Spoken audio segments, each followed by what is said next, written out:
I want to touch upon some tips and tools and advice for a psychologist, a young psychologist who wants to do research like you, who wants to, you know, from an Eastern country, go to Finland and, do a PhD, or, they want to study something like you are. What would you tell them? How should they go about applying at a university like University of Helsinki? What are their options? Yeah. Yeah, this is a nice question because this brings back memories where when I worked as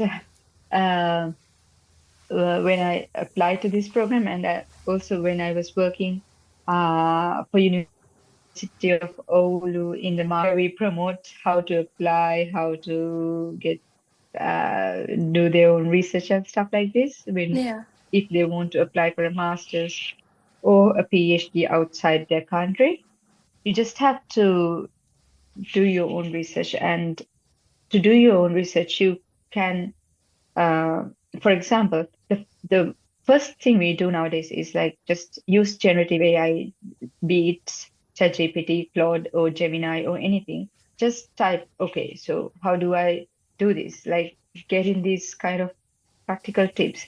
But then it's not enough. It's good as a starting point to use these open AI platforms to get this information. And then you just have to do your own research by going to the different websites of these universities and see their uh, ranking and then their impact and then what kind of fields they cover in their university and what kind of campuses they have and what kind of courses they offer. And then also for non-EU students, it's difficult because of the tuition fee, because we have to pay tuition fee if we want to do a master's in an EU country. So Mhm. those kind and what kind of scholarships you have, these kinds of things are really important if you're applying for a master's degree. And if it's a PhD too, you just have to just narrow down your search. It's impossible if you like search every university in the entire world for you to do a PhD. So just select few countries if, and then just then again narrow down from universities to campuses and then from campuses to your own field, whether they even offer such a program to you. So you just have to do that. And then with PhDs, it's really important that you write to supervisors, and then especially in many universities, they have very good university websites, so you can find their information there, and then you just write to them. Mm. So that's what I did when I applied to my PhD. Just write, write, write.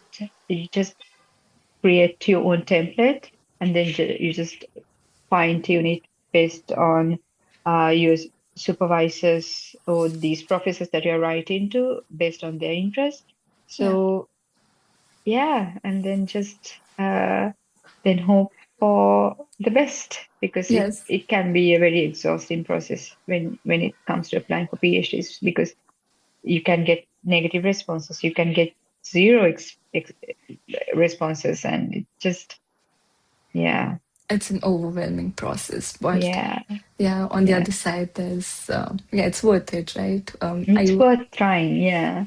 are you enjoying your doctoral studies, your time at Finland, at University Yeah, of Helsinki? Yeah, yeah, what's I think it's really important that you engage in other activities rather than yeah, just doing your research, because that can be really overwhelming. You just have to find your balance. But I think in Finland overall everything's like really well balanced.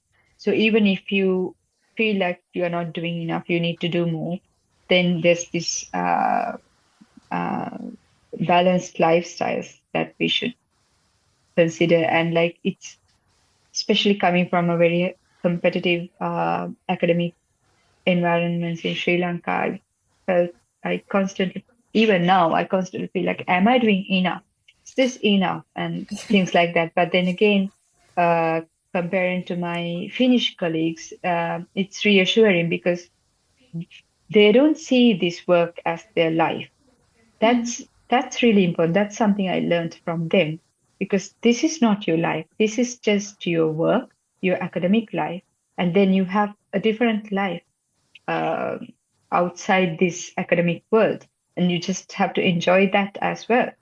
Yeah. And otherwise, you will be exhausted, and then there will be burnout and stress and other problems. Yeah, absolutely.